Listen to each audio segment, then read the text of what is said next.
one. Alrighty, shalom, shalom. Welcome to, again, the women's study. Today, our topic is discernment. And we're going to run this a little bit different with the flow of how we're going to go through this topic. June, if you want to put up the other slide of the flow of what we're going to do, and then I'll run through that real quickly. So usually we wind up talking about the Hebrew word at the end of the study. Today we're going to talk about it at the beginning because it just lends itself to the study. So what we're going to do first is we're going to go through the Hebrew word nakar, which is the Strong's H5234. And then we're going to wind up going through its definition, Strong's definition, Webster definition.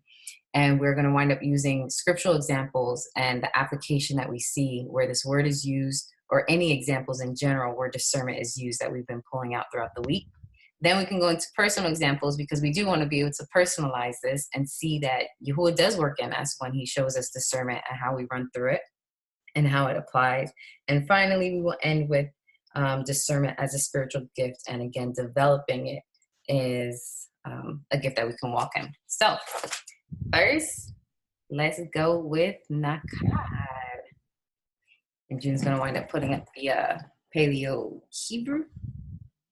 The way we broke out this word was we had 3 letters in this word. It was the nun, the kaf, and the resh. Those 3 words specifically. And I'm going to pause until you can bring that on up, June.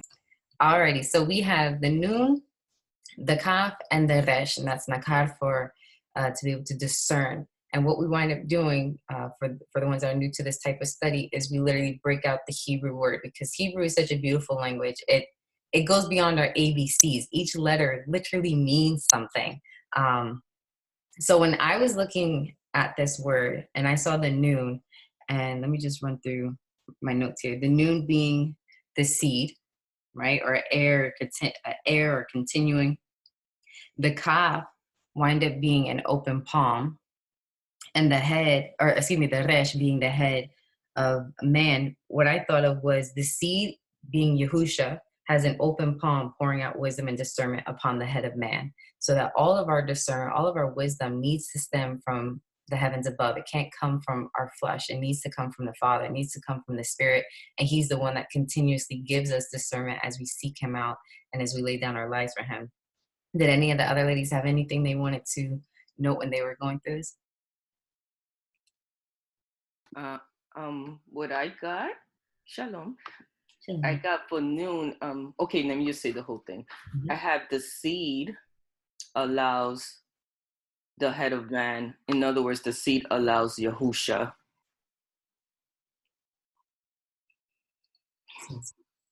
To that fact. And yeah, I don't know, in your study or in your search, I saw that there were other Hebrew words for discern. I don't know, did you come across that? Yeah, the only one that I chose was the nakar. I didn't look at nakar. Okay. Catriel had a different word too. But okay. There's a few of them. So that's what the air allows Yahusha. Allows Yahusha to what? Well, I think meaning that it brings forth Yahusha. Oh, I see. Meaning, I know I was like, the seed, because the seed or the son, which is Yahusha, but it allows or opens up Yahusha, something like that. Because Nun is the seed, but it's also a continuance, or air or son, which is also Yahusha, but then man also provides the seed, but then it also allows Yahusha. So I took it as it allows Yahusha to enter into your life. Nice, that's awesome. Because your hands are open and you're receiving. Nice, yes. Awesome. And that's the greatest discernment that we can have, is to discern who our Father is, to discern that we need the Messiah, to discern that we cannot walk in this world and eventually try to get into the kingdom without him. So that is the greatest discernment, to be able to have him revealed. Anyone have anything else before we jump on in? Yes.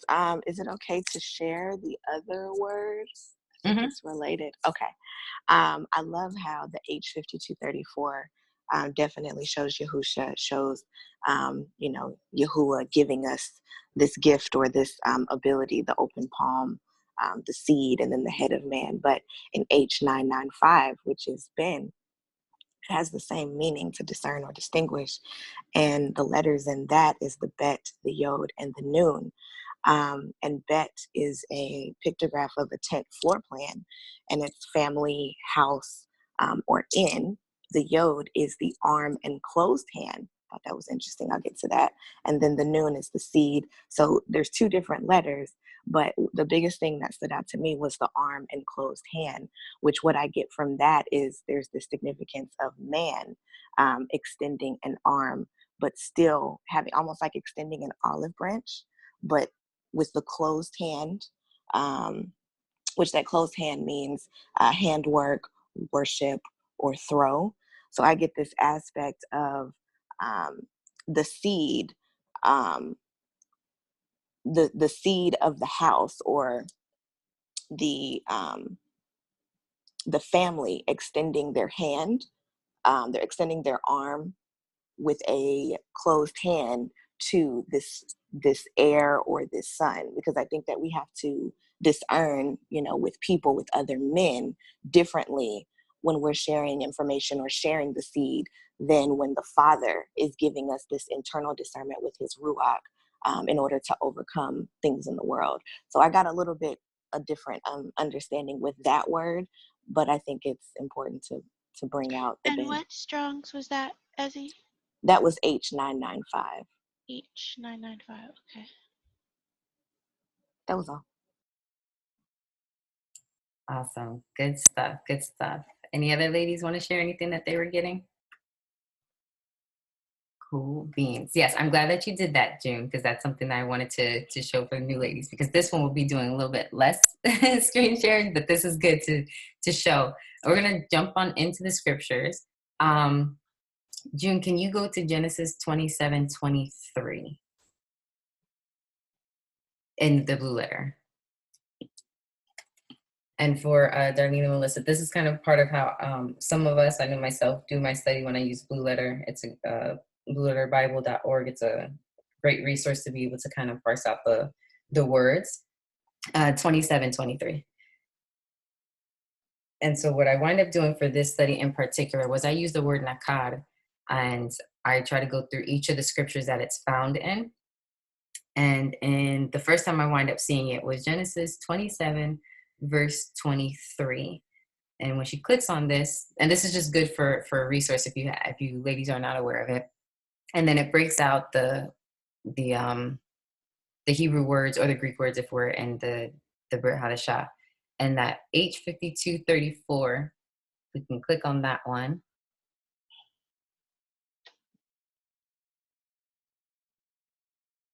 Then it winds up giving out the pronunciation. It gives out the spelling. It lets us know if it's a primitive word or if it kind of goes deeper from another word, how many times this word is used, how it's used. So specifically in the KJV, this is how it's going to be rendered. It's going to show 16 times nakar is translated as know, or 7 times as acknowledge, 6 times as discern, so on and so forth. And then we do always have to be careful because obviously it's a human source. With some of the definitions, and that's where we kind of look in the scriptures to make sure that it lines up.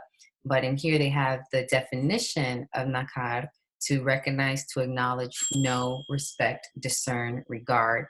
And then there's different Hebrew, I'm not sure if it's tenses is the word I want to use, but the nafal, piel, hefil, to recognize, and then it goes into depth. In this one though, in this example, what I found, there were a few examples I wanted to bring out to when this word is used, because I'm not going to lie, I found it very interesting, and I'm going to show why. That discernment is something so concrete. It is, I know there's this aspect of the spiritualizing, and I'm so going to spiritualize so many of these things and pull out some of the applications and pull out some of the principles in it, but it is so concrete. So within Genesis 27, I'm going to read a little bit of the story and then show where it's at. So let's start at 22. And Yaakov went near Yitzhak his father, and he felt him and said, "The voice is Yaakov's voice, but the hands are the hands of Esau. This is when Yaakov was coming in to get the blessing of Esau. And at this point, Yitzhak had been going blind. So he wasn't able to physically see and determine which son was which. So he had limited ways of knowing who's who. But here he says, the voice is Yaakov's, but the hands, when he felt him, was of Esau. Verse 23 is where that nakar is used. And he, Yitzhak, discerned him not, because his hands were hairy as his brother's Esau's hands. So he blessed them or gave him a barakah. So in this story, physically, he couldn't recognize nor distinguish between his two sons. And I'm just looking at my notes if I'm looking down. And so because he lacked this between his sons, this literally changed the course of history. I was just blown away. So, because if he was able to see his Esau, then he would have given Esau a blessing, right? The reality was Yitzhak, like I said, was physically going blind. However, he did not lack discernment 100% because he did try to feel his son. He did try to distinguish between his voice. He questioned something. The application is he questioned. He heard a voice and said, it sounds not like my firstborn, but when I feel you, okay, it's Esau. I'm eating of your game, which Esau was a hunter. Yaakov was a man of the tents. So, okay, so that seems like it's Esau. When I smell you, you smell of the outdoors, because he had on Esau's garments. So we see Yitzhak literally trying to discern this situation, literally trying to take all the physical things that he's seeing, all the quote unquote clues, and saying, is this my firstborn son? And I would say that the application for us would be, when we hear a voice, sometimes we question that, right? Like, okay, is this of Yahuwah? Is this not of Yahuwah? Is this just ourselves? And we begin to question whether it's him or not. It is okay to investigate. And we need to, excuse me, even if we have an ounce of doubt, because there obviously we want to grow in this area, right? We don't want to have doubt. We want to be able to recognize our Father's voice. So we need to always be in prayer. When we're trying to discern something, the best way to actually know what it comes from is to go seek our Father, right? It sounds so obvious, but sometimes we just lack. I'll say for myself, sometimes I don't run so quickly to my Father. I might run more quickly to a sister, to a brother, to my husband. But Yahuwah is the one that gives the discernment. He's the one that gives the wisdom that we need to be able to understand situations. So for this, it would be, we need to pray for clarity, because it can literally change our course in history. It can really. So if he had paused and sought the Father before going forward, because he clearly had some misgivings about it, but he just went ahead without, pausing to pray. Yep. Or what if he would have called his wife and been like, "Hey, babe, come here. Can you? Is this Esau?" But but obviously this had to happen, right? Because Yahuwah already knows he had to come from a certain bloodline, and so there was no way in changing this. This was very intentional. But I see a natural example of how we can grow when there's questioning and we see something, but we just aren't too sure. That's kind of where the question comes from. How are we sure? Do our investigation. It is okay to keep seeking. Did anyone want to add anything? Go ahead, Karen. Yeah, I know for me, I tend to have an analytical detective mind, so I do. So in verse 20, it's interesting because he said, "How is it that you have found it so quickly?" So that was like his first. Okay, you found it so quickly. Plus, he's trying to discern between his two sons, so it's almost like there's an issue of, I don't fully trust my sons. That's what I got from it too, meaning like, okay, this happened too quickly, and then he has to feel if this is his son. So it's interesting that he had to do that with his own blood. That's, you know what I mean? Because even, you know how it is, even with family, we can't always trust their word or their actions as well. So that's what I noticed. I think that's an awesome, awesome point. We need to be able to discern amongst all people, whether blood or not our physical blood.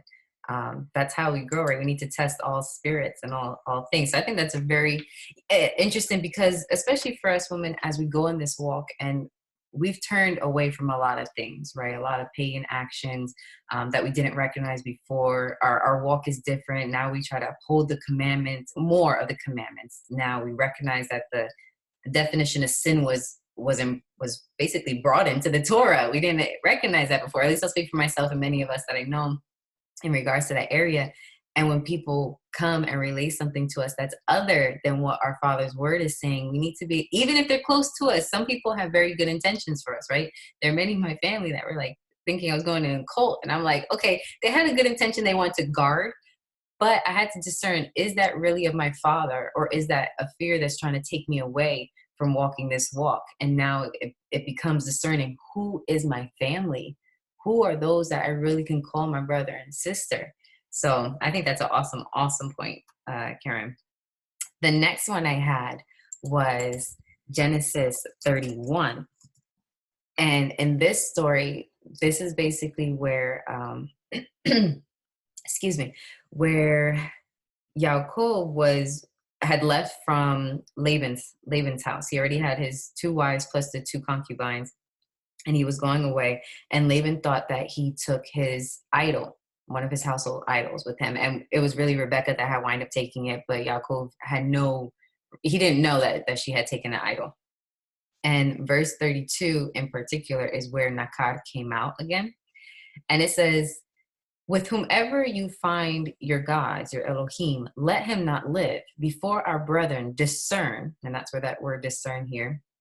And let me see what yours will have. In the presence of our relatives, see for yourself. So in that translation is probably the see. So discern you what is yours with me, and take it to you. For Yaakov knew not that, Rachel had stolen them. So I said the wrong name, that Rachel had wound up taking them. Now, again, this, to me, it was just these concrete examples of discern. It wasn't over spiritualized or anything like that. Literally, Jacob is saying, you need to be able to discern between my items and between your items. So the reality was, I took this in the sense when I had to apply it to myself, was one, Laban is wrong because idolatry is wrong. Okay. So let's just clear that off. So I'm not saying this is a good example as we searching for other idols or anything like that.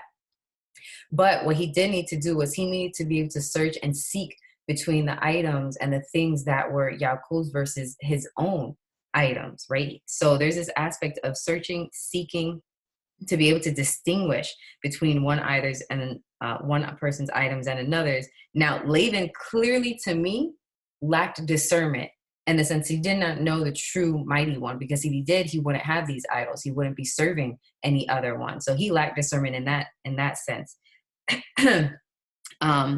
And then 2, he still had to search though. And that's something that we need to do. We need to be able to search out the things within our own hearts. When we came into this walk, and even to this day, we need to discern whether the things that we put our eyes to, whether the things that we're putting our speech to, whether the things that we're listening, the things that we physically have in our household, we need to search out our own homes and our own hearts and our own minds to see, are we carrying something that is not of Yahuwah? And to be able to discern that, because sometimes we get so, I know I keep saying we, but everything's myself. I talk to myself as well.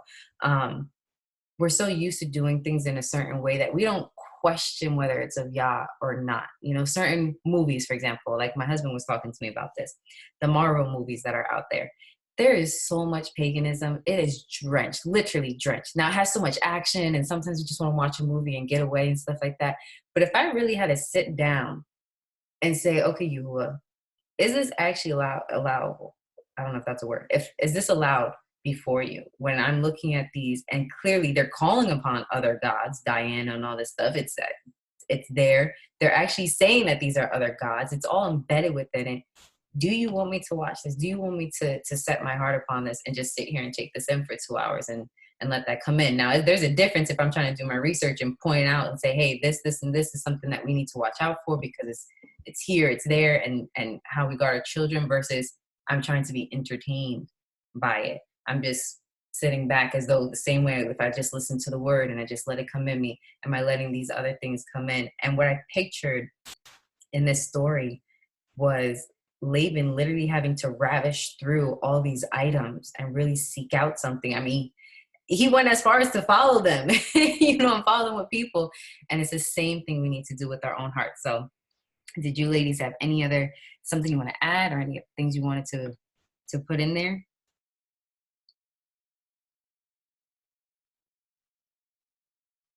Oh, don't be shy now, because I can talk. If not, I'm gonna go to the next one. So with these, I want to point out that discernment is very, very concrete. I want to run over to Judges, the book of Judges, and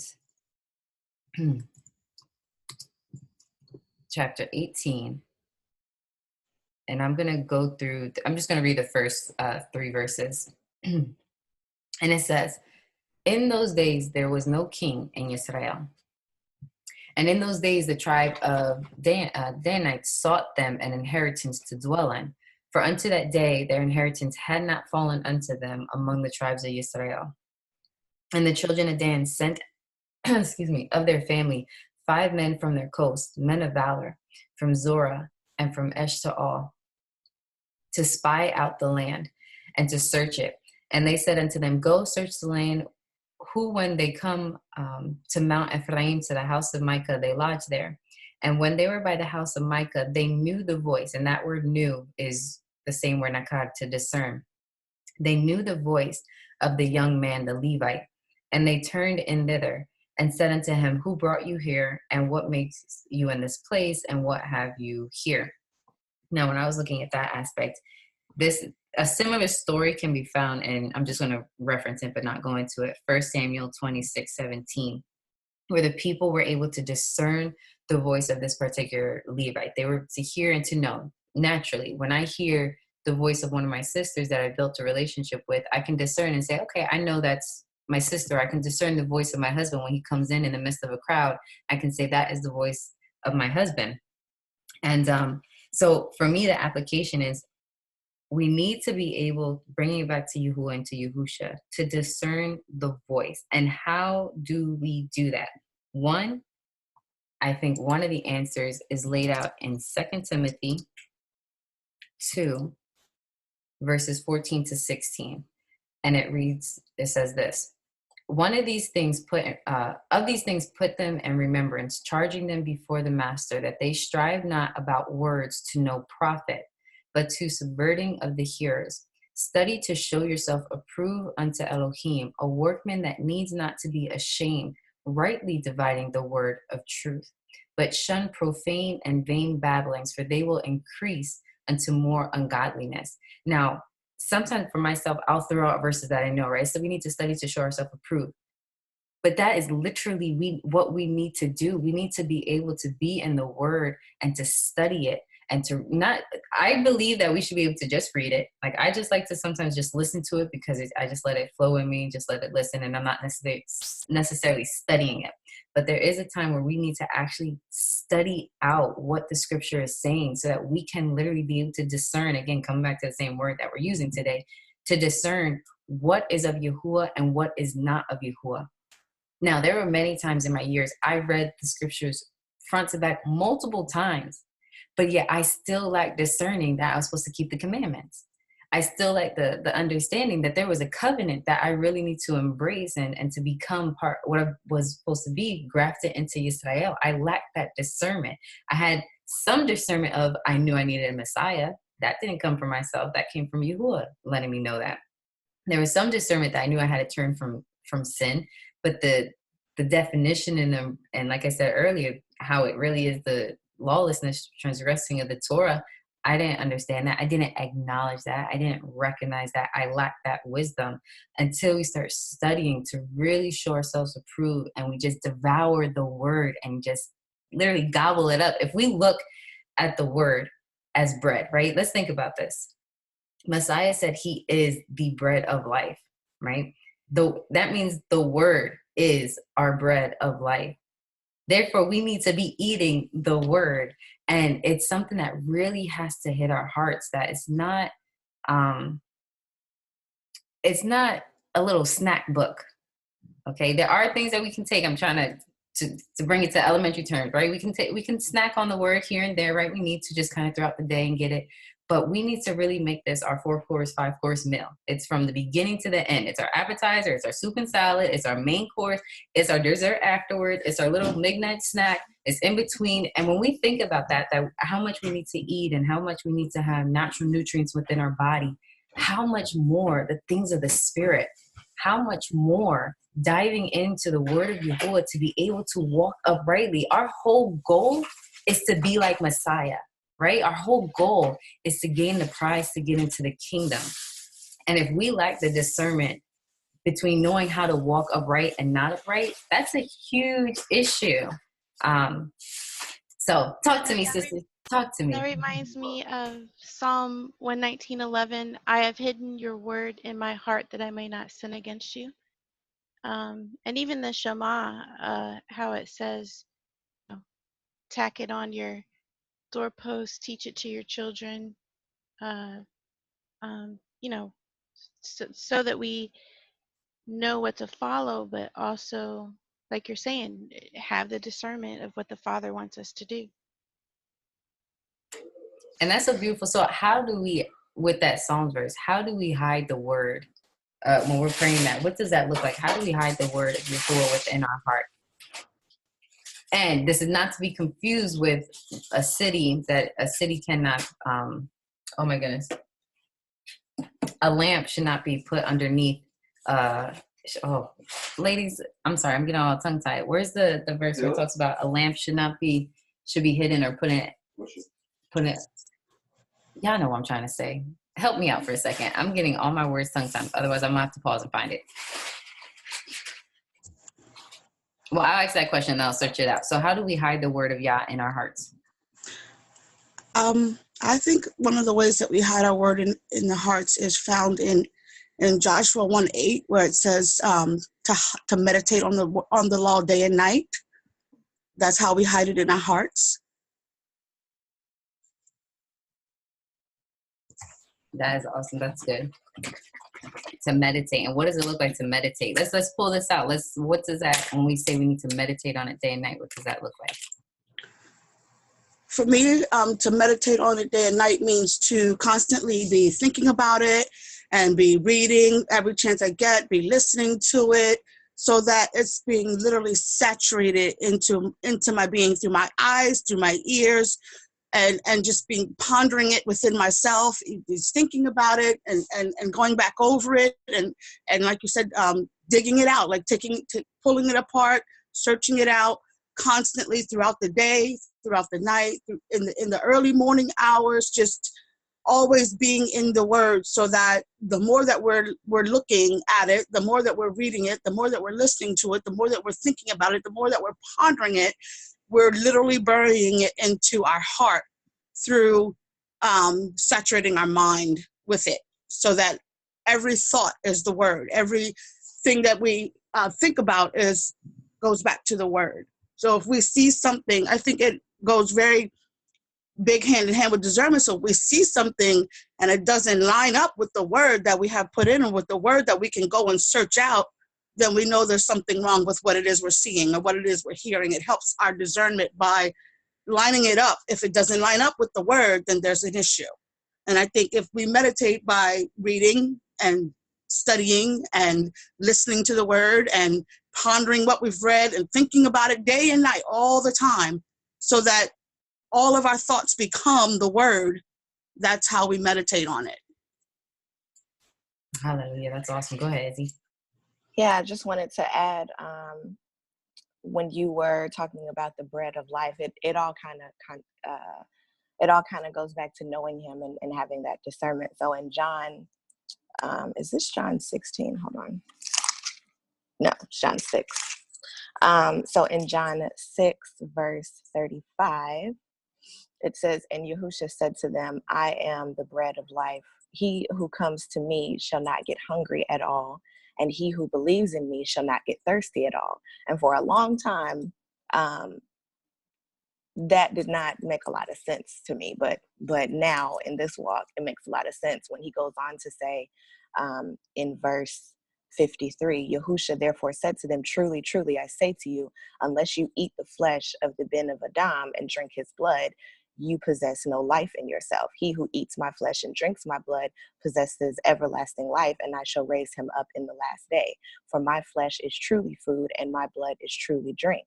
He who eats my flesh and drinks my blood stays in me, and I in him.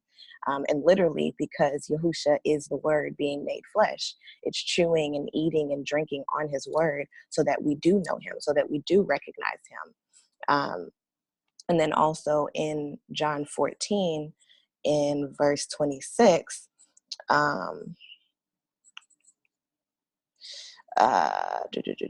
well, actually, I'll start in 24.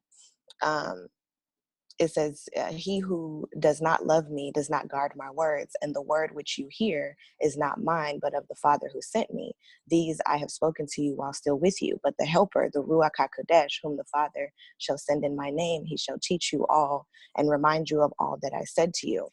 And, being in the word, meditating on the word being written on our hearts, us drinking after it, us thirsting after it, us feeding off of it, it allows us to, like you said, recognize the sin that was in the Torah, recognize what people were doing, and really how to walk this walk. Because in Jeremiah 19, verse 4, it says, because they have forsaken me and have profaned this place and have burned incense in it to other mighty ones, whom neither they nor their fathers nor the sovereigns or of Yahudim have known, and they have filled this place with the blood of the innocents, and have built the high places of Baal to burn their sons with fire for burnt offerings to Baal, which I did not command or speak, nor did it come into my heart. There's this aspect of, knowing, doing things that are not known, doing things that are strange or foreign, like this word discernment brings out, due to not knowing or recognizing the Father, not recognizing his word, not recognizing his command. So that's the reason why we have to meditate on the word. That's why we have to, literally have it written on our hearts so that we can discern. And through the Ruach HaKodesh, it will show us, it'll bring us into that knowledge so that we can recognize him and recognize what is not of him. So that was all. That's good. Because I think about when you're talking about this, I think about how I meditate in a bad way. I don't know if I'm the only one that has this happen where I'm pissed off about something. Like really, some situation just gets me so angry, and I literally meditate upon it. I think I look at it from every angle, and it just fuels more anger. But not the good times, not the good Mila, okay? But the bad times when we're just sitting there and just pondering and just going over and over and over, where I'm literally allowing a seed of bitterness to dwell up in me, or getting enraged about something that I need not be. I'm not talking about the righteous anger. I'm just talking about like not righteous, where I'm not walking correctly. And so that when I think about meditating that, how powerful and how strong it is to meditate on something negative, how strong it is and powerful as to can create these seeds within us and grow something within us that is not of Yahuwah, how much more pleasant and better it is when we do meditate on the word and allow the fruits to begin to seed and grow within us. So that is absolutely awesome. I found the verse I was looking for because we're talking about having his word hidden in our hearts. And Matthew 5:14, it says, you are the light of the world. A city that is set on a hill cannot be hid. Neither do men light a candle and put it under a bushel, but on a candlestick, and it gives light unto all that are in the house. So when we're talking about hiding his word within us, we're not talking about being silent about his word. We're not talking about there's a discernment in that too, right? There are times when we do need to recognize when we can't cast pearls before swine. That takes discernment. When do we recognize that what we're speaking and when we're speaking about the gospel and speaking about Yahuwah, that it is literally just throwing pearls or swine? It's not, nothing's coming of it. And when are the other times when we need to keep going? Because although that the heart of that person may not be ready at that time, that seed is still being planted to grow later on. That honestly comes from a case-by-case situation. And this is why we need to be in prayer. This is why we need to know the word of Yahuwah. This is why we need to be connection. It's like I think my hubby says that we need to always have a Wi-Fi connection to Yahuwah. Wherever we go, we need the hot spots and everything. There's no disconnect where we're going. It doesn't have to just be in our homes. It's wherever we go, his word needs to be placed upon our hearts and thinking about it. So awesome. Oh, I don't know if we brought this out, but also with that, I was looking at Deuteronomy 8, the first 3 verses. And so Deuteronomy 8, verses 1 to 3, going back with this idea of eating the word. And it says, You said chapter 8? yes. Okay. Yeah. I had 11:18, by the way. Oh, go ahead, go ahead and read that. Therefore shall ye lay up these my words in your heart and in your soul, and bind them for a sign upon your hand, that they may be as frontlets between your eyes. The other translation was a little friendlier. Let's see. I think I had the NIV up. Fix these words of mine in your hearts and minds. Tie them as symbols on your hands and bind them on your foreheads. And then you said Deuteronomy 8. The first 3 verses. And what I like about the verse that you brought up is Yahuwah is telling us we have an action to take. We have to be able to bind it on our hearts. It's something that it's a partnership. I always like to say Yahuwah partners with his people. And so for these 3 verses, it says, all the commandments which I command you these days, you shall do and observe, that you may live and multiply and go in and possess the land which Yahuwah swore unto your fathers. And you shall remember all the way which Yahuwah your Elohim led you these 40 years in the wilderness, to humble you, to prove you, to know what was in your heart, whether you would keep his commandments or not. And he humbled you and suffered you to hunger and fed you with manna, which you knew not, neither did your fathers know, that he might that he might make you know that man does not live by bread alone, but by every word that proceeds out of the mouth of Yahuwah does man live. So it's coming back to eating and just taking in the word so that we can grow in discernment. I think when you went to Psalms 119, I don't recall if this was the same exact one, but Psalm 119, it might be 105. Let's see. It says, your word is a lamp unto my feet and a light unto my path. So his word is what illuminates us and what guides us in our steps, right? How do we know that we're walking in darkness if we cannot discern what is of his word? And again, so that's why it's so important for us as women, just as the body, period, to study his word, to be able to have counsel amongst one another, be able to go to each other and say, hey, can we just kind of go over this word and see what does it mean? How does this apply? What does it look like, so that we can constantly be walking in it?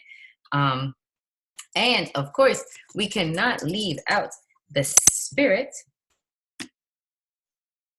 Before we go there, I have a reference. I have a reference for the scripture that you read before in Deuteronomy. Go ahead. It is Isaiah 63. It's so funny because I feel like it's a cross reference, but in Isaiah 63:16, it says, "For you." Let me make sure. Okay, yeah. 63:16. It says, "For you are our father, though Abraham does not know us, and Yisrael does not recognize us. You, O Yahuwah, are our Father, our Redeemer. Your name is from of old. O Yahuwah, why do you make us stray from your ways and harden our heart from your reverence? Turn back for the sake of your servants, the tribes of your inheritance. For a little while, your Kodesh people possessed it. Our adversaries have trodden down your Mikdash. We have become like those over whom you never ruled. Your name is not called on them." And like you said, that he, in the wilderness, he provided us, or our forefathers, bread from heaven, like literally showing us all these signs and things so that, we can, for them to recognize who he is, but for us, to also be able to read Torah and recognize who the Father is and what his handiwork is. But in Isaiah, there's this aspect of, because of our hardness of hearts, we've forgotten that, and we've forgotten who he is. So therefore, we're not recognizable as his people, and he's not recognizable to us as our Father. So I just thought that was interesting. It sounds like it's somewhat relating to that verse. Awesome. That's good stuff. And then I was going to go to John 14, verses 23 to 26. And it says, Yahusha answered and said unto him, if a man loves me, he will keep my words. This is also, just a side note, how we discern who our brothers are, right? Because not everyone that says, Lord, Lord, is going to enter into the kingdom of the Shamayim, into heaven, right? Not everyone that says, Lord, Lord, is truly our brother. There are wolves in sheep clothing. And how do I put this in words? Sometimes we don't want to offend, right, for saying someone's not our brother, or sometimes we get caught up more on the emotional aspect. But back then, the first century, Messiah was walking, talking, was crucified, resurrected.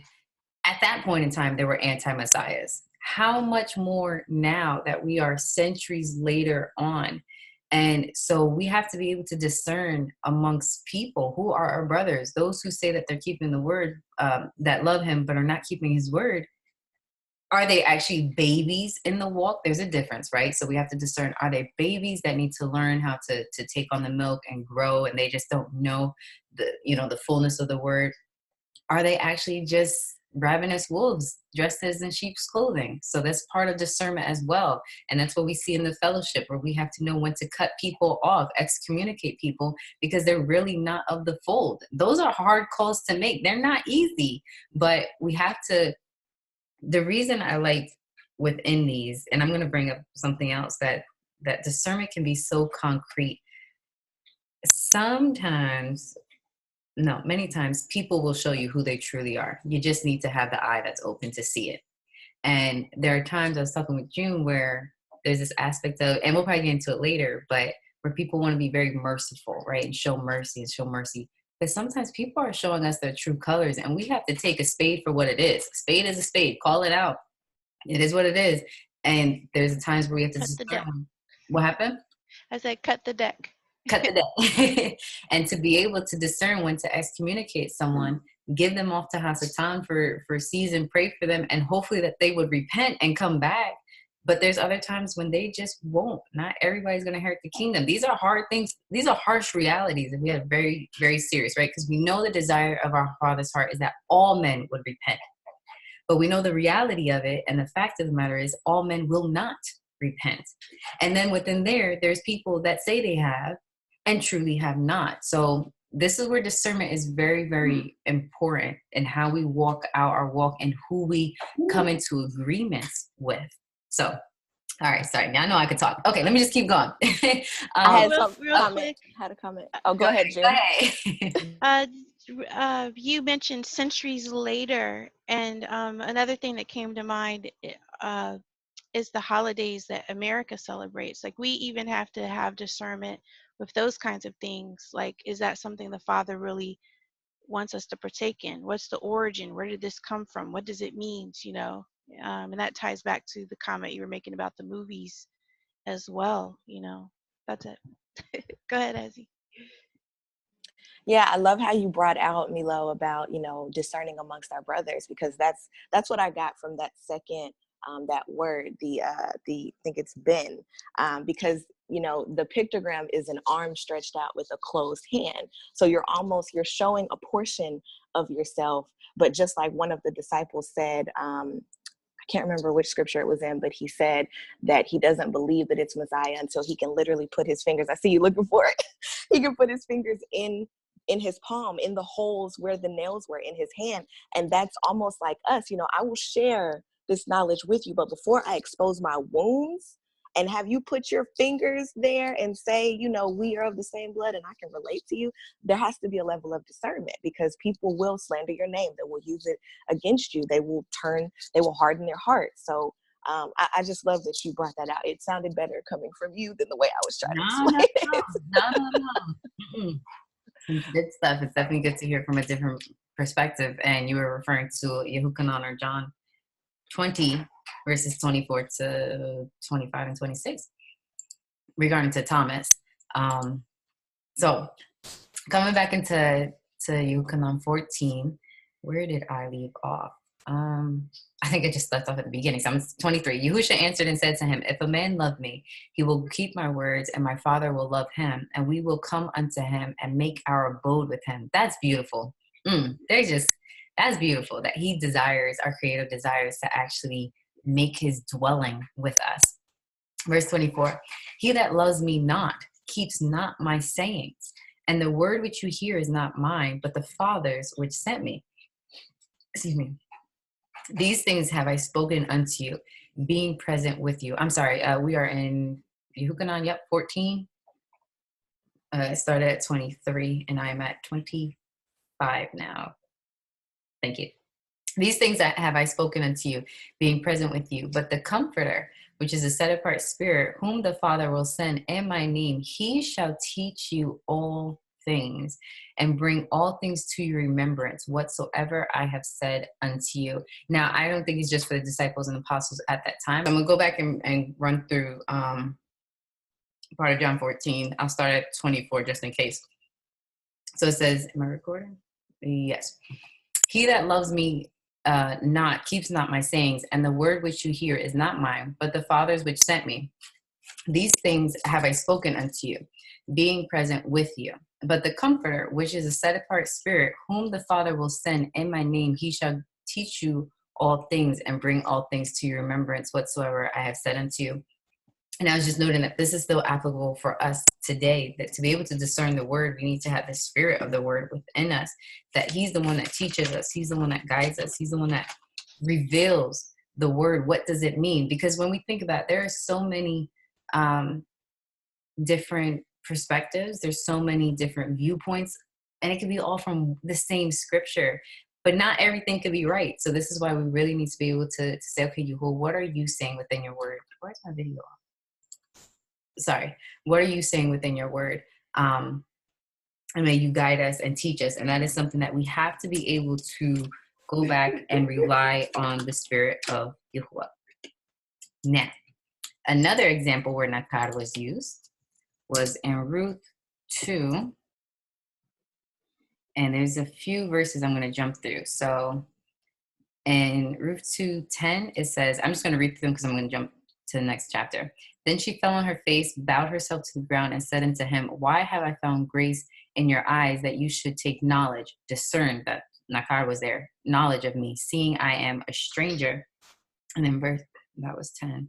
And then also in 19, and her mother-in-law said unto her, where have you gleaned today? And where wrought you?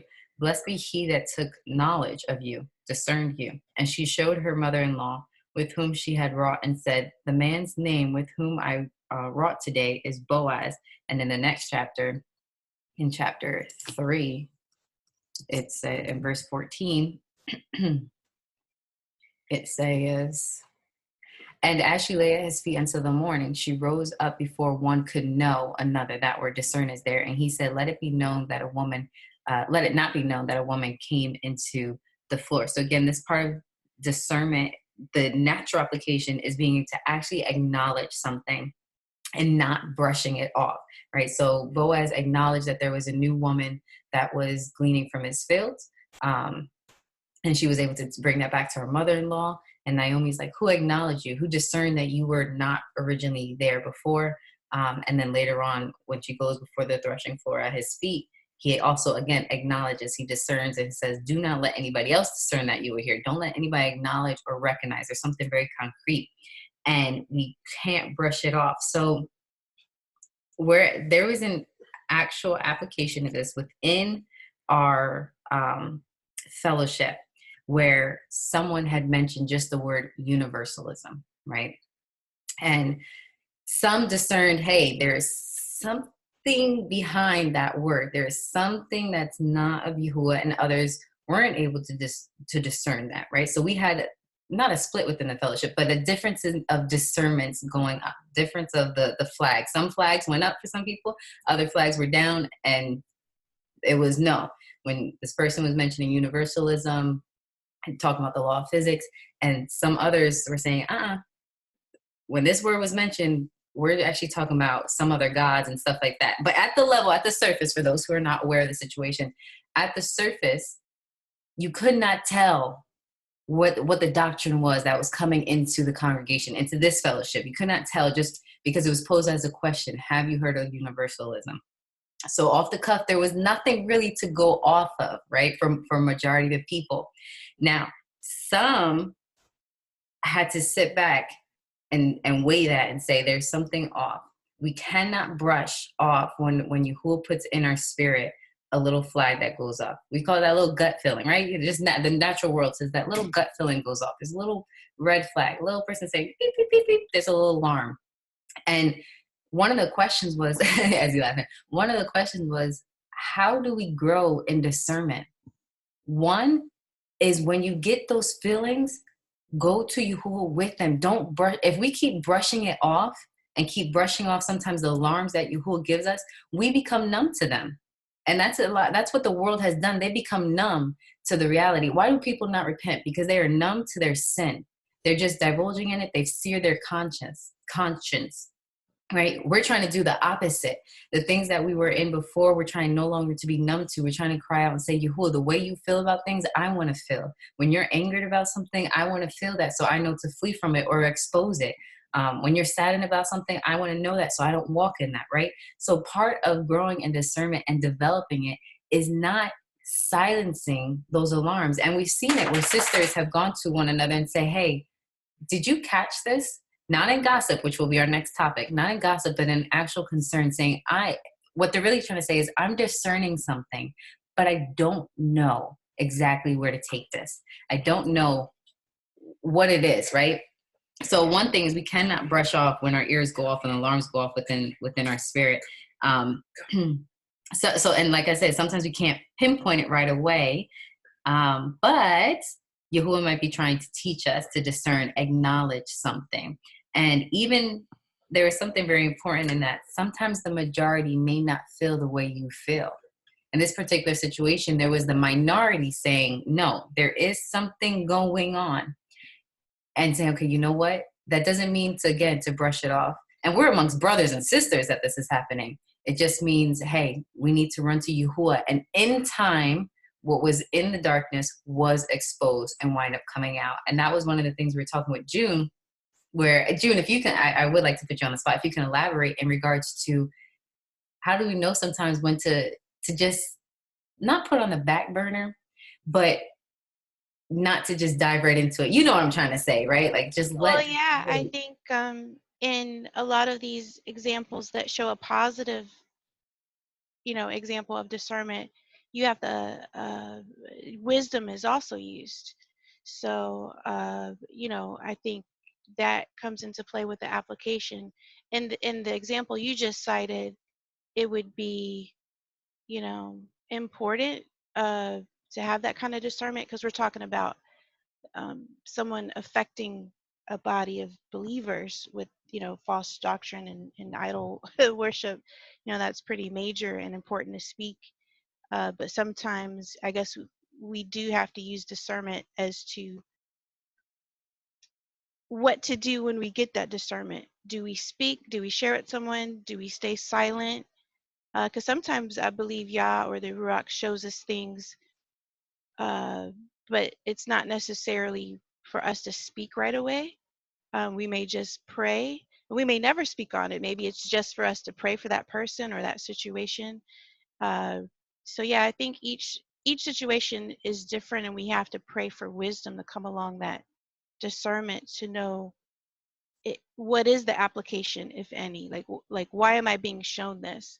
Is it to pray? And if we don't know, I think it's best to kind of pause and seek the Father for clarity, and when we do seek him, he will bring it through another person, through a dream, through your spouse in some cases. Like one time I had discernment about someone in our fellowship, and my hubby was like, even though it seemed pretty major, my hubby was like, keep it to yourself for now. And that turned out to be wisdom because it manifested itself in multiple other situations where had I said something, maybe it wouldn't have, Yahuwah may not have revealed it in that manner. Did that answer the question? I don't know if It did. It did. When we were talking about this yesterday, I brought this example. It was this meme I saw on Facebook, so I can't say this is my own. And I do see you, Sister Katria. I'll call you in one moment. Like the difference between. Oh, well, this was. I'll wait for that when we go into the discernment as a gift. Go ahead, Katria. I'm gonna unmute you here. Go ahead. Okay, Sister June, the scripture I'm going to reference is according to what you guys are saying right now is Psalms chapter 19. Sister June, if you'll pull it up in the King James, I'm going to read from the ISR, verses 7 through 11. And it says, the Torah of Yahuwah is perfect, bringing back the being. The witness of Yahuwah is trustworthy, making wise the simple. The orders of Yahuwah are straight, rejoicing the heart. The command of Yahuwah is clear, enlightening the eyes. The fear of Yahuwah is clean, standing forever. The right rulings of Yahuwah are true. They are righteous altogether, more desirable than gold, than much fine gold, and sweeter than honey in the honeycomb. Also, your servant is warned by them. In guarding them, there is great reward. Who discerns mistakes? Declare me innocent from those that are secret. And in King James it says, cleanse me from my secret faults. Who can know mistakes? Who can know when they're in error? Who can discern when they're in error? So it's by the Torah. So when Yahuwah is showing us these things, like Sister June was saying, sometimes it's for us to act right away. Like Sister Milo was saying, sometimes it's for us to sit back and ponder and wait and see what it is that Yahuwah is showing us, because he's saying that through the Torah and through the things that he puts in our spirit through his Torah is how we're warned. That's where the discernment comes from. It is the source of discernment. The Torah is the source of the discernment. And when we're listening to the Torah, that's how we're warned. That's how we can discern mistakes. That's how we can discern when we're in error or when someone else is in error. And I think that's why the scripture is saying that we know them by their fruits. The Torah is discerning that that fruit looks good, but I think there's a little black spot on it. You know what I mean? So is it something that we need to cut out? Or is it something that as the fruit grows matures, it's gonna be gone?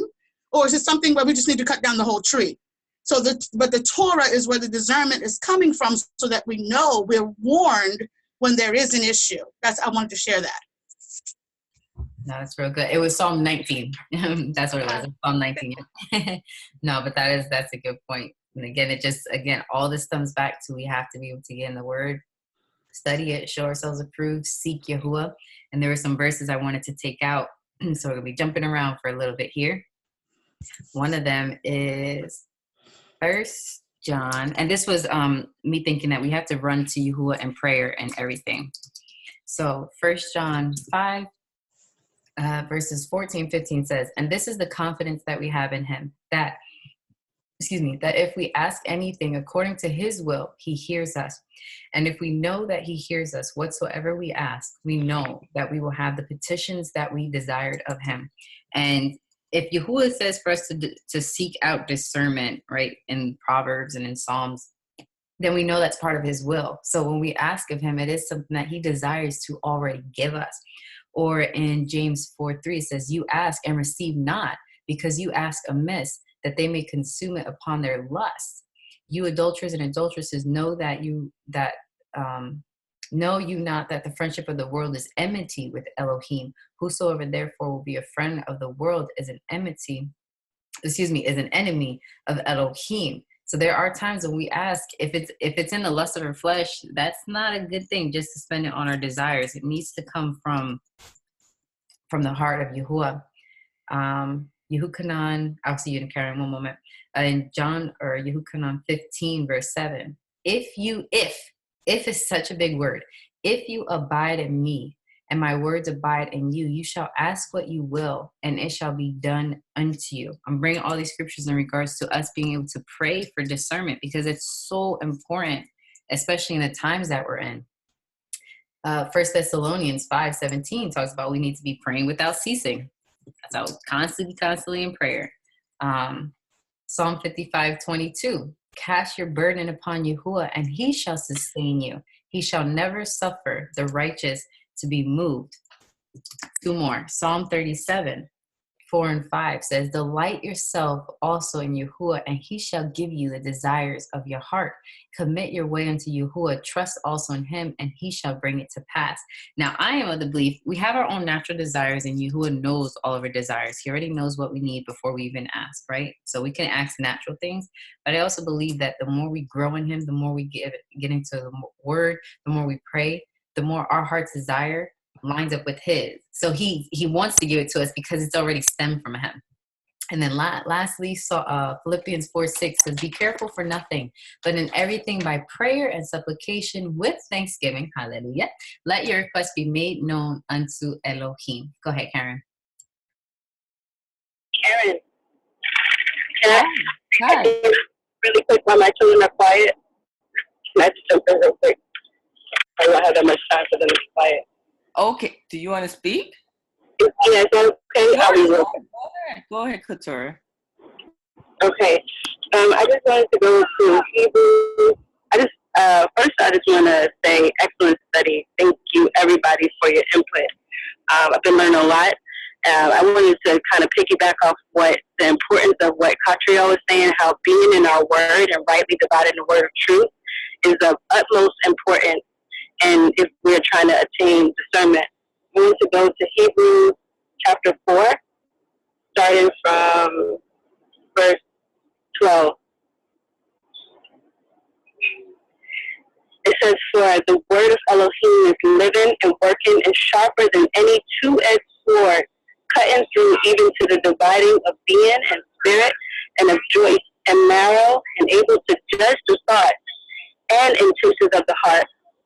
So we have that word in us, Yah, and he will use us to be able to discern between good and evil, right and wrong, if he has called us to do that. Something, our minds are not open to it because it's not our job. He hasn't called us to go and attend to that situation, but the ones that he has seen us fit to go and minister or go and help or pray or whatever the purpose may be, if we are devouring that word, the word will guide us, guard our minds to be able to feed us to what we need to do.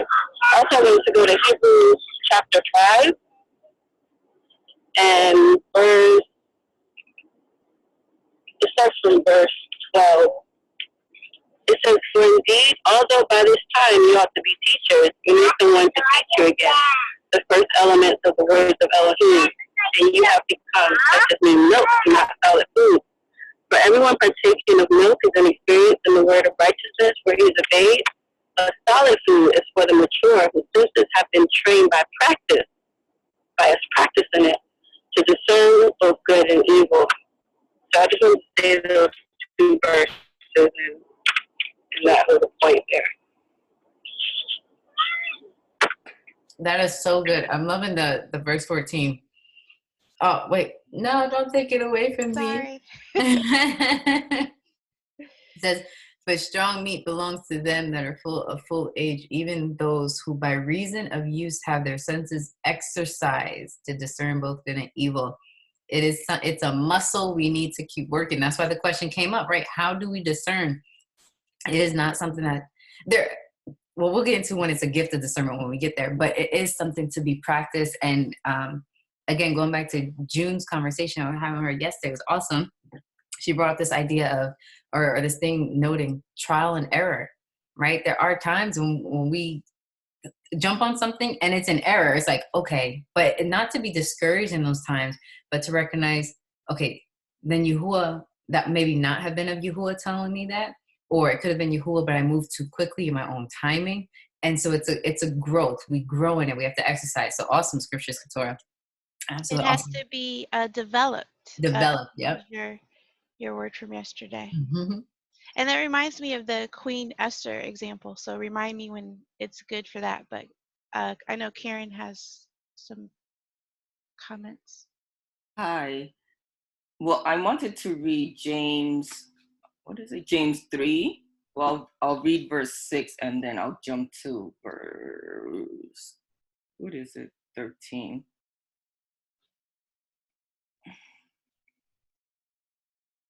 Oh, okay. It says, could you hear me? Hold on. And the tongue is a fire, a world of iniquity. the tongue is so set among our members that it defiles the whole body and sets on fire the course of nature, and it is set on fire by hell, right? And then verse 8, it says, but no man can tame the tongue. It is an unruly evil full of deadly poison. Then verse 13, who is wise and understanding among you? Let him show by good conduct that his works are done in the meekness of wisdom. But if you have bitter envy and self-seeking in your hearts, do not boast and lie against the truth. This wisdom does not descend from above, but is earthly, sensual, demonic. For where envy and self-seeking exist, confusion and every evil thing are there. But the wisdom that is from above is first pure, then peaceable, gentle, willing to yield, full of mercy and good fruits, without partiality and without hypocrisy. Now the fruit of righteousness is sown in peace by those who make peace. I thought of this scripture because of the fact of how, in my experience, the way I discern things, at least from my experience, is through experience. and from what I've seen, at least in my life, lots of times when my spirit is grieved or I feel these moans, it's usually been right. At least from my experience that I've seen. I've seen that, and what it starts with is the voice of the person, meaning like what they're saying was being brought forth, if you know what I mean, and also their actions, because sometimes you could communicate like we do sometimes through the chat. So then they could be saying something, it's like, huh? But then already something in my spirit is being stirred. Mm-hmm. And then also my shalom is disturbed. So then I'm like, why is my shalom being disturbed right now? Something's wrong. And it stays like, I'm like trying to fight, I'm praying through it, but it's not going away. So I'm like, the Hurua is trying to tell me something. So that's from my experience. And I felt that scripture helped to bring that forth. And I think, Milo, you were talking about some scriptures when it concerned the voice, how to discern the voice. So that's what. You know what's something like that you said? When your shalom is off, when your peace is off, right? Something gets rattled. And I want to bring this again, because there's always some type of balance. For you, when you have that feeling, and sometimes when other ones of us have that feeling, we know, and we've already discerned because we developed it in Yahuwah, saying, Yahuwah, you're trying to tell me something really is off. There's other times when our shalom is off because Yahuwah is trying to say we're in error ourselves. So for example, when it came to the name of Messiah, I was wrestling. I didn't have peace anymore when I found what Jesus is not his name. That brought this disruption in shalom. Now I could have said, because my peace is disrupted, this new doctrine that I'm hearing is off, I need to stay with the name that I'm used to, right? You get where I'm going with it? So even in that, it takes discernment, because sometimes he will, when we looked in the word shalom, we saw the word mem, right? There was chaos. There was that chaos. Sometimes he disrupts that to say we need to re-examine our own walk. Not you know what I'm saying? So there's always that beautiful balance. And again, when he gives us these flags, to run to our Father. I mean, that's the beauty, to be able to run to our King and say, Abba, I'm feeling this way. What are you trying to tell me? If there's nothing else that we go away with in discernment, it has to be, we need to run back to our King. We need to run back to Yahuwah and Yahusha say, I need you to reveal this to me. Have your spirit teach me. Show me. What are you trying to show me? Because he's a good Father. So go ahead, Jude. And you can bring up also that Esther too with whichever second point you want to make. Oh, well, Karen made a point. Sometimes she pays attention to what people are saying with their words, and that something's off. And it reminded me of that scripture we discussed yesterday, that out of the abundance of the heart, the mouth speaketh. And so it does come out and manifest if we're paying attention, like she said, to what people are saying.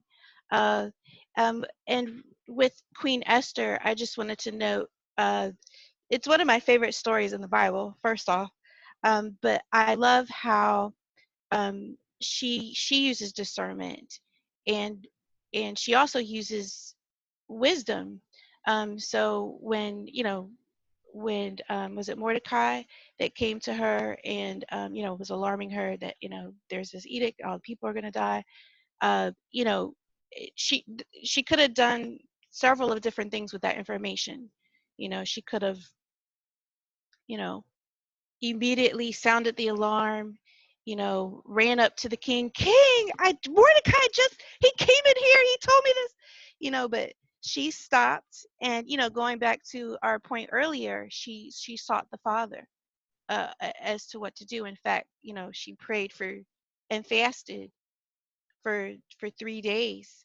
And then, you know, I, I'm going to interject into the scripture here that the Ruach gave her the wisdom with some strategy of how to go about this, and you know the story. She invites to dinner, and I love how she does it 3 times, and she's arousing the king's curiosity, and she's inviting the enemy at the same time, so that when she finally reveals it, he's sitting right there, and and it gets to the point where the king's like, okay, he knows she wants something, like, so whatever you want, just let me know, my queen. To all of my kingdom I'll give to you, and it really shows she was a discerning woman with how she handled that situation, you know thankfully, because she helped save all her people who were about to be um underhanded, killed in a underhanding way. And so yeah, that story definitely came to mind as another example of a biblical example, and then an application of it. And I guess if we were to apply it to our own lives, it would be, you know uh, again, when we have discernment of something, we have to pick our timing wisely. Uh, maybe when our hubby's coming home from work, running up to him right away might not be the right time to deliver some information. Wait till he comes in, get settled, eat. And, choose your timing wisely. I know that was a small example, but and also your approach, your method. Some things are good over text, some in person, some by video. Like um, and Queen Esther's method was, okay, I'm going to do, invite him, I'm going to prepare a meal, so your method, your timing, your method, and even your tone and how you bring it and your posture, with what you're going to do with the discernment that the Father is showing you. It makes me think of, we need to be as wise as serpents, as gentle as doves, right? We look at the serpent so bad at the time, but there's some wisdom that we have, not being crafty and being deceptive, but in the sense of, like you said, there's wisdom as to the timing, when we do things, how we do things, where we do things, why we do things, what's our intention, what's our motive behind things as well. So these are all areas that we can grow in, and that we're just developing in the discernment. And what's even more powerful in that story too is, in Esther, it would talk about, if he did not call you into his courts, then you will be put to death, unless he Right. about this golden scepter. So now I have this information, I have not been called in a month, and you want me to run into here? I could be killed, And so it's like, at those points, it's like we want to just run away from it, may want to run away from what Yahuwah is telling us, and says, and that's where that wisdom comes in. That's where we have to seek Yah. And what was also powerful in there too is the whole nation was praying. She said, go tell the people to pray for me at the same time, and there's this, I guess one of the elements that we haven't yet brought out is we are a body, right? And so there are times when one person is discerning something, or I've discerned things and I couldn't quite pinpoint it, where I did need to not only run to Yahuwah, but run to a brother or sister. A sister, in these cases, I would usually run to, unless I'm talking about my husband, or run to a sister and say, hey, can you please be watchful? Or we've done it with each other. There's some of us where we're saying, hey, did you did this rub you wrong? Something is just, let's pray about it. Let's look into it. Let's keep our eye out for it, because together we're trying to grow. Because there may be times, I was talking with June in regards to, there might be times when one of us is down, right? I liken us to be as an army. And there are times when some of us are not fully geared up like we should be all the time. Sometimes we kind of just like, oh, let me just put my shield of faith down for a moment. And our guard is down. So our discernment's not up. But where another brother or sister's discernment is up, and they're saying, hey, be on guard, or we just missed something because we haven't yet developed in certain areas or matured in certain areas, that it is okay to learn from one another. It is okay to say, okay, I hear you. I don't see the same thing. I'll keep my eye out, so that when things do get exposed, what that does to me is I need to take that back and say, why didn't I catch that? And now it's another reason to go to Yahuwah and say, can you please grow me in this area so that I'm not deceived, so that I can catch things, so that I can also help guard the flock. So we do need each other within this. I have some scripture. Oh yeah, go ahead. Y'all are going. I'm like, but yeah, just to comment on what you just said, I think that's why Yahuwah, had said in the beginning that it's not good for man to be alone, because there is this aspect of having a familiar spirit or having this body to help with discernment. If it was just us, or if it was just man by himself, who knows? The fall could have been even worse. That's an insertion, but even Solomon talks about that, that he expounded on that there's a reason why it's not good for man to be alone, because if one falls, there's another one there to pick him up. I won't go there. That's not the scripture I was trying to go to. But the three scriptures I will go to real quick is John 15, 1-5, which, Milo, you did read, I think in verse 7, but right before that, it's just a lot of good meat. John 15, 1-5 says, I am the true vine, and my Father is the gardener. Every branch in me that bears no fruit, he takes away. And every branch that bears fruit, he prunes, so that it bears more fruit. You are already clean because of the word which I have spoken to you. Stay in me and I in you, as the branch is unable to bear fruit of itself unless it stays in the vine. So neither you, unless you stay in me. I am the vine, you are the branches. He who stays in me and I in him, he bears much fruit, because without me, you are able to do nothing. So, that kind of goes with Queen Esther, having to rely on the people or come to the people. Those are people who are branches as well, that can help build her up or give her the courage in the Father, give her discernment, give her confirmation, to do what the Father is asking her to do. But also the Father, when he sends people to us, or when we have to discern amongst our brothers, I think we know by the fruits of their spirit, or whatever it is that they're saying. And then in Job 24:13, it says, they have become rebels against the light. They have not known his ways, nor remained in his paths. And then 22-25 says, but he draws the mighty away with his power. He rises up and no one is certain of life. He gives him safety and he leans on it.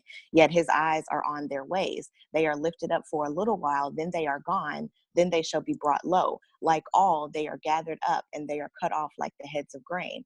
And it is not so. Who proves me a liar and makes my word worthless? So there is still this aspect of knowing the word and understanding the word, because, we have Pharisees and Sadducees even today that, kind of twist and misinterpret things. So, knowing the word helps with that discernment. And then lastly, the other one is, this is the last one. What was it? Isaiah 61, 9-11.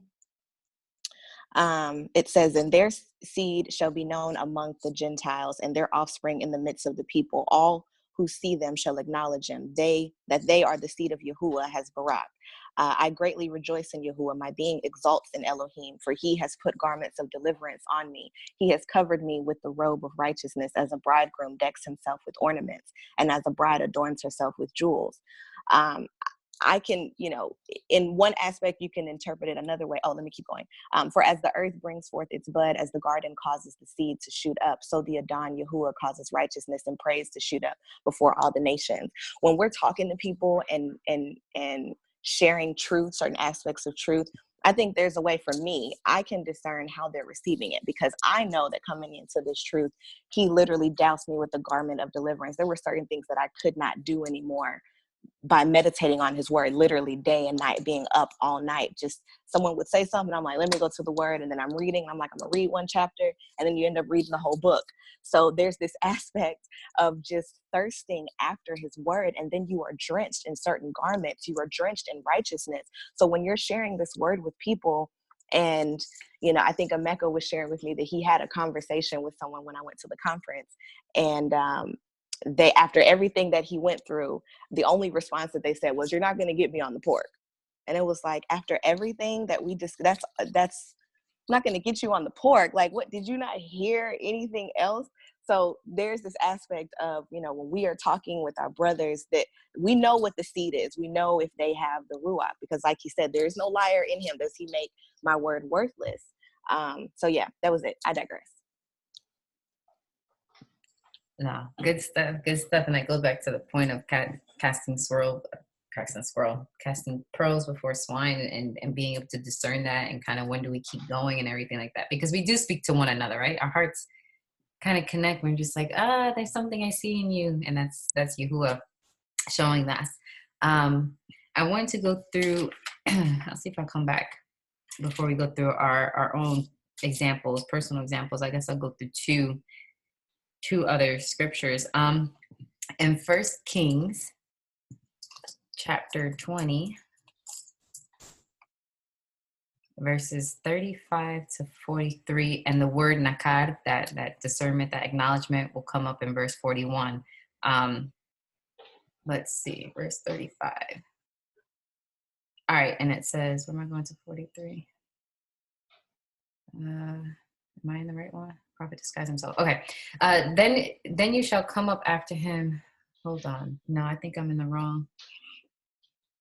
Oh, that's because I'm not even in the wrong. Yeah, it's 1 Kings 20. I'm in the wrong chapter. Sorry. Like, why does it look off? All right. And a certain man of the sons of the prophets said unto his neighbor in the word of Yahuwah, smite me, I pray you. And the man refused to smite him, to hit him. Then he said unto him, because you have not obeyed the voice of Yahuwah, behold, as soon as you are departed from me, a lion shall slay you. And as soon as he was departed from him, a lion found him and slew him. Now that's a crazy scenario. Like, you have a son of a prophet saying, come and hit me. I'm not gonna lie, I'd be like, oh, wait, I don't want to hit. I don't want to hit you. You're son of a prophet. I don't. But that first one did not discern that that was of Yahuwah. That's just in and of itself, but that's not where I was going. Verse 37, then he found another man and said, smite me, I pray you. And the man smote him, so that in smiting he wounded him. So the prophet departed and waited for the king by the way, and disguised himself with ashes upon his face. And as the king passed by, he cried unto the king, and he said, your servant went out into the midst of the battle, and behold, a man turned aside and brought a man unto me, and said, keep this man. If by any means he be missing, then shall your life be for his life, or else you shall pay a talent of silver. And as your servant was busy here and there, he was gone. And the king of Israel said to him, so shall your judgment be. Yourself have decided it. So just to go through, this is not a real story that happened, but the prophet is saying, basically, I had to use the word pretending, right? He's trying to relay a story, saying, hey, I was in the midst of a battle. Somebody brought a man to me and said, you need to watch him. Okay. And I didn't watch him. I was doing something, and the man left. And, we already discussed that I was either going to be put to death or pay a talent of silver. So he's relaying the story to the king, and the king's like, well, your judgment's already there. You guys already discussed it. You either put to death or pay the talent of silver. And 41, the prophet hasted and took the ashes from his face. And the king of Israel discerned him that he was of the prophets. And he said unto him, thus says Yahuwah, because you have let go out of your hand a man whom I'm appointed to utter destruction, therefore your life shall go for his life, and the people for his people. And the king went away with a heavy heart and displeased. In this was just something small I was getting. Once the prophet revealed himself, he kind of put off the ashes from him. The king was able to recognize that he was a prophet and recognize what he was actually trying to say to him. And what I was gathering from this is, when someone reveals themselves to you, take it for what it is. You know what I'm saying? When they show you who they are, Take it for what it is.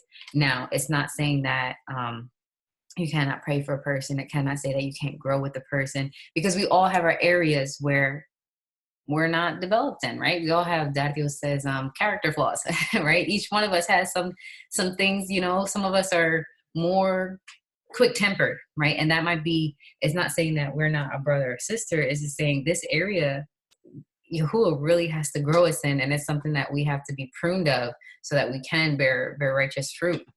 Or a thorn in the flesh. A thorn in the flesh, right? And so we have to learn when to strive with one another, or take it for what it is. If it quacks like a duck, acts like a duck, walks like a duck, it's a duck, and call it out, you know, and not being afraid of that. You know, I was just coming back to this aspect of sometimes there's hard, I'm speaking on the hard calls, when we need to recognize when someone's not of us, or that someone is going into a danger zone. There is a brother or sister that is of the fold, but they are running in the wrong direction. And we have to discern what they're showing us. Sometimes we can't coddle each other, is what I'm trying to get to. We have to get to the discernment of calling a spade a spade. You know, there are times, you know, June, you were mentioning approach. There are times when we need to be harsh and like, I mean, sound the alarm to a brother or sister, you know, or there are times when we need to be gentle and to kind of caress them and nicely and speak softly to their spirits and things like that. But that all comes into discernment. How do we speak, and how do we guide one another? If you ladies had anything on that, otherwise I have one last verse before getting into some of the concrete things, kind of reminiscing on what's happened in the past. Nehemiah, this one, I love this one. This is my favorite one so far. So Nehemiah 6. I want to read verses 1 to 13. So does anybody want to read these, the first 13 verses? Is that Karen? Nope. Eddie? I can't tell. Sure, I can, but okay. I gotta find it. Let me find it. Hold on. Okay. Go for it. And it came to be written when Sanballat and Tobiah and Geshem the Arab and the rest of our enemies heard that I had rebuilt the wall and that there were no breaks left in it, though at that time I had not put up the doors and the gates, that Sanballat and Geshem sent to me, saying, "Come, let us meet together in the villages in the plain of Ono." But they were planning to do evil to me. So I sent messengers to them, saying, "I am doing a great work, and I am unable to come down. Why should the work cease while I leave it and come down to you?" However, they sent me the same word 4 times, and I answered them the same word. Then Sanballat sent his servant to me with an open letter in his hand, the same word, the 5th time. In it was written, "Among the nations it has been heard, and Gashmu is saying that you and the Yahudim are planning to rebel. Therefore, you are rebuilding the wall, and you are to be their sovereign, according to these words. And you have also appointed Nabim, or prophets, to proclaim concerning you at Jerusalem, saying, a sovereign is in Yehuda. And now these words are heard by the sovereign. Therefore, come now and let us take a counsel together." Then I sent to him, saying, "There are no such matters done as you are saying, but you are inventing them in your own heart. For all of them were making us afraid, saying, let their hands slacken for work, and it not be done. But now make my hand strong." And when I came to the house of Shemaiah, son of Deliah, son of Mehetabel, who was restrained, he said, "Let us meet together in the house of Elohim inside the Hekal, and let us close the doors of the Hekal, for they are coming to slay you. By night they are coming to slay you." And I said, "Should a man like me flee? And who is there like me who would go into the Hekal to save his life? I do not go in." And see, I perceived that Elohim had not sent him, but that he spoke this prophecy against me, because Tobiah and Sanballat had hired him, because he was a hireling, that I should be afraid and do so, and shall sin, and so they could give me an evil name to reproach me. Thank you. Now that word nakad came up actually in verse 12. Yep.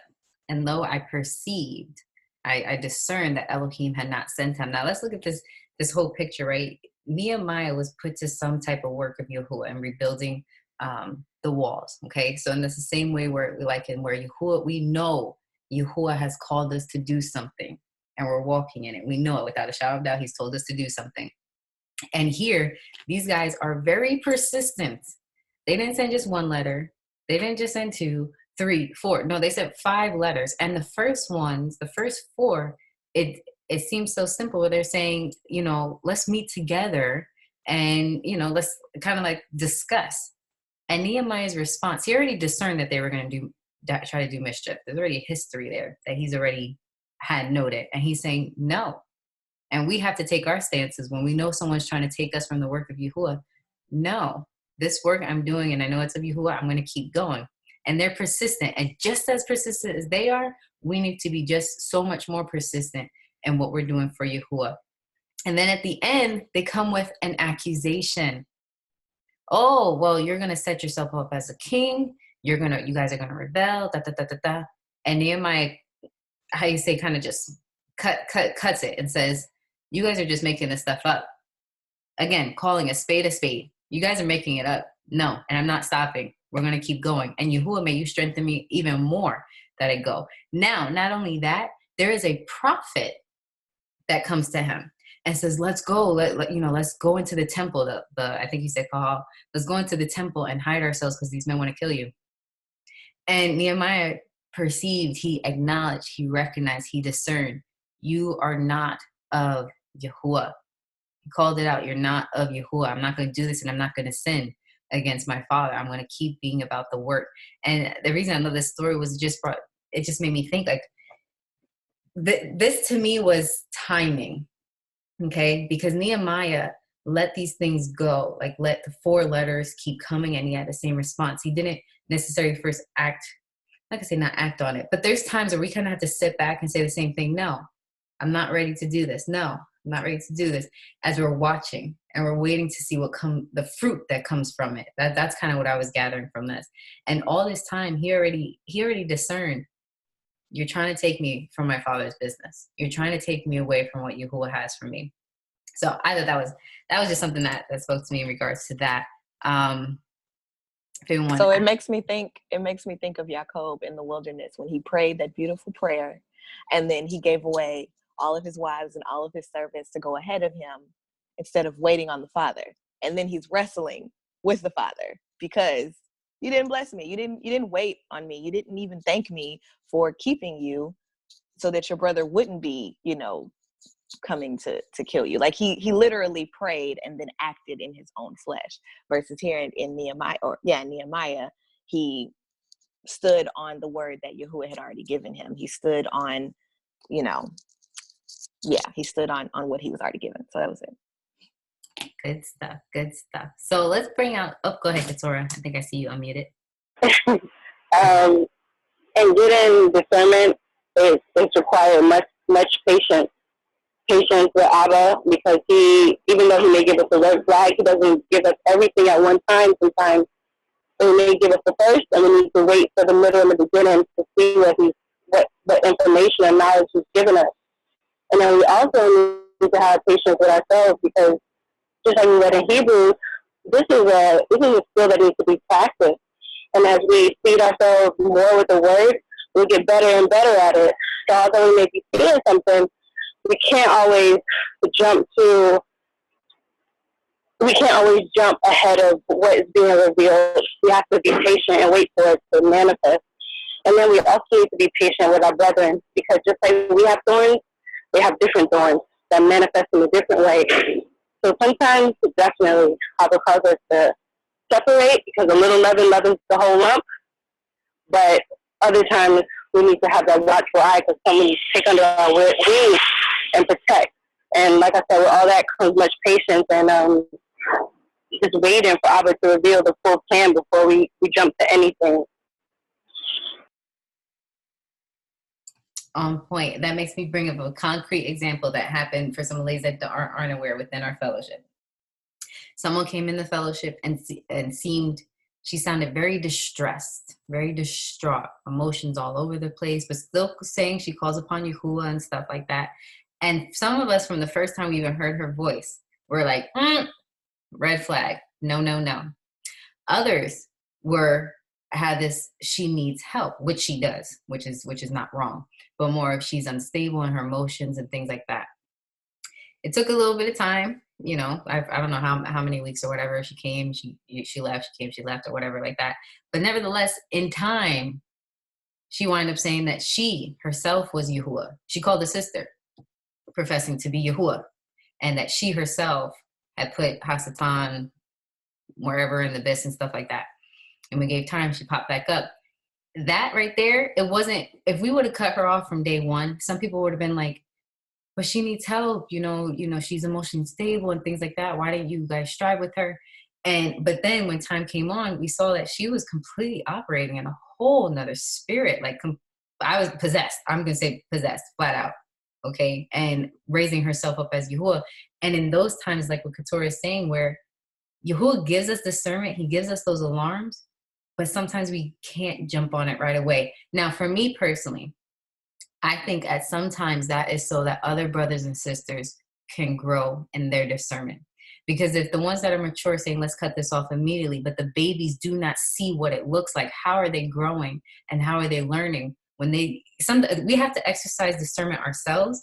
But if I watch someone else exercising, let me put a natural example. I go to the gym, and there's a machine I don't know how to use, right? Because you have to be careful how you use machines, because you could wind up hurting your back. You could wind up, hurting a muscle, blah, blah, blah. But if I sit there and I watch this person using the machine, seeing their techniques, even though I have not yet used that machine and actually developed the muscle that they're developing, I'm watching it and I'm learning something. In the same way, we have the babies in the walk that are doing the same thing. They're looking at us and they're saying, okay, well, I want to grow in discernment. And then they see how we act. We have to give them time. We have to let some situations have to play out. Sometimes for us, it's like, I don't want it to drag, but it could be for the babies to learn and watch and say, oh, see, I didn't see that. I didn't catch that at the beginning, but now I learned how to use the machine. Let me start using it. So I think that's for that benefit, if I had to bring it to that example. You know what that reminds me of a little bit, Melly? Like, cause y'all could have cut off the times in the beginning too. But like, how would the other? I was thinking the same thing. Go ahead and say it, dude. Go ahead.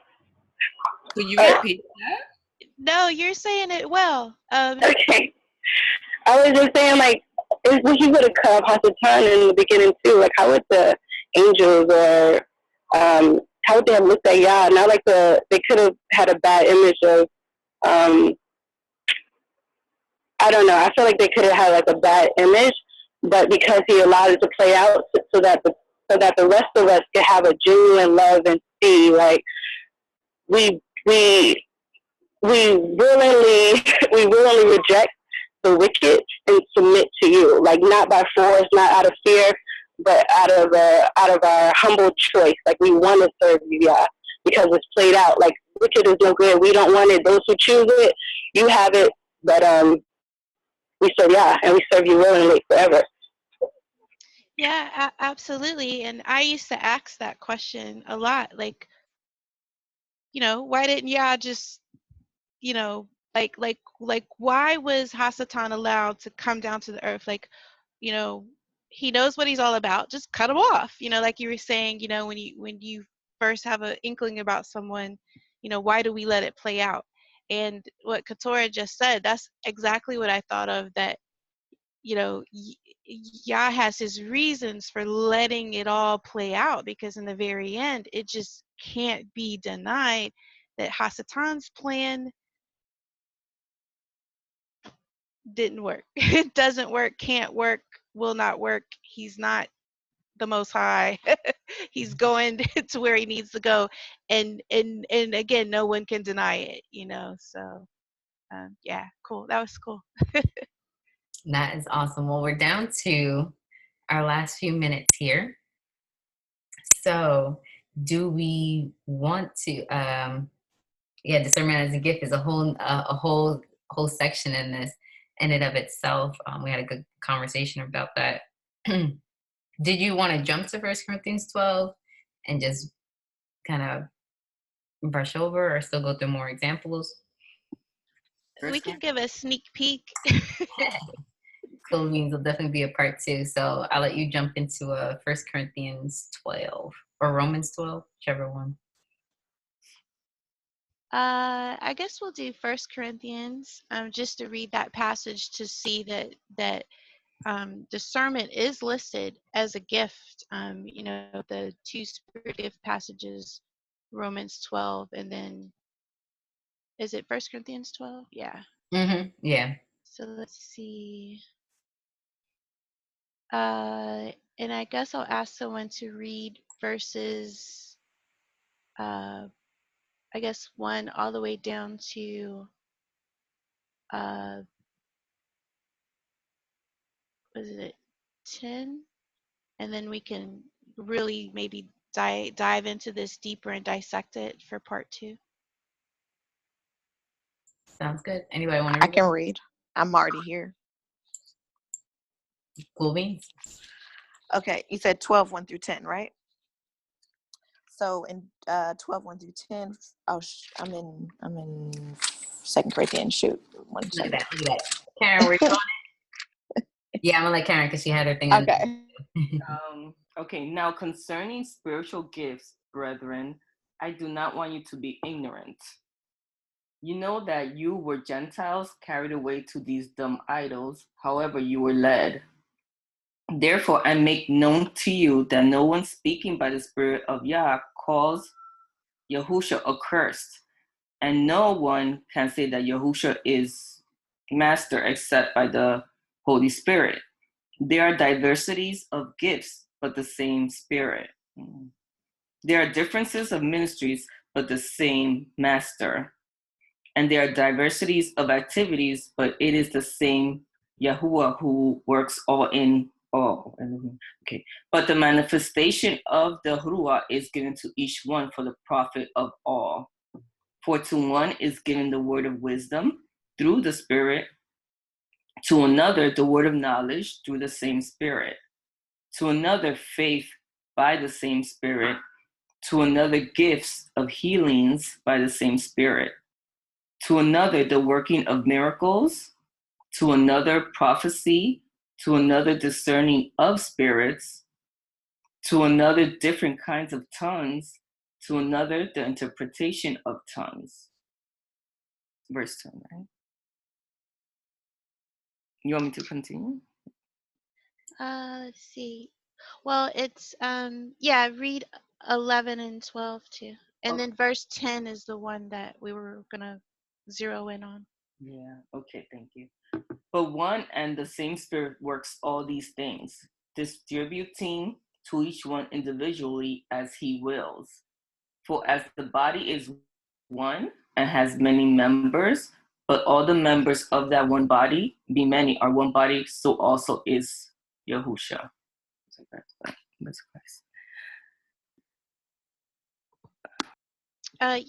verse 10 is saying that the Ruach actually, one of the gifts that he gives people is the discerning of the spirits. And we were talking about that earlier, being able to discern that within our fellowship if people have a different spirit within them.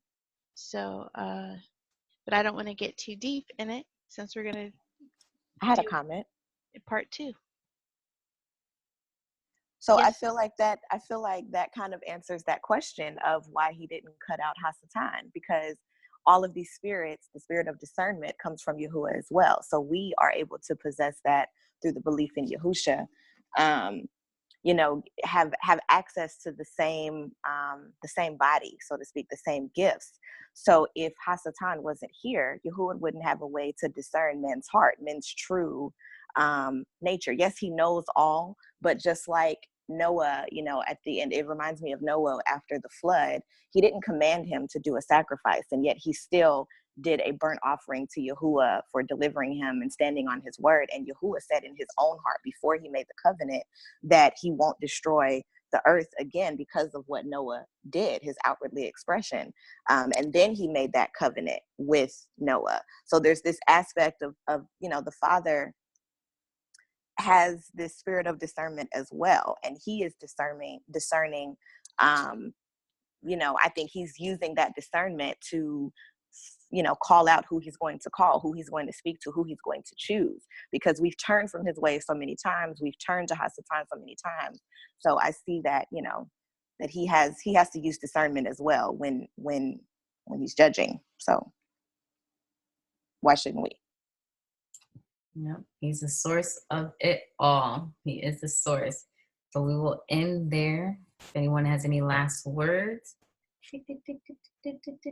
Good stuff. So in all of this, let us remember, and I'll take it with that, like you said, Ezzy, Yahuwah is the one that has the spirit of discernment, and that he needs to be our source from this, right? So when we ask, how do we grow in it? How do we develop in it?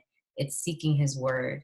It's praying. It's using one another, right? We are each other's keeper. We are our brother's keeper in that sense, right? Our sister's keeper. So speaking to one another, constantly asking the spirit to show us. And it is something that we can pray for. So not just in the situations, but as a gift in and of itself, saying, Yahuwah, may you impart this on me so that I can have discernment wherever I go. So at the end of the day, the greatest part of the discernment is to know what is of Yahuwah and what is not, so that we can walk, this narrow path of righteousness, to always have our goal being Messiah, to always have our goal be like him, and to always be able to have the desire to get into his kingdom. So shalom, shalom.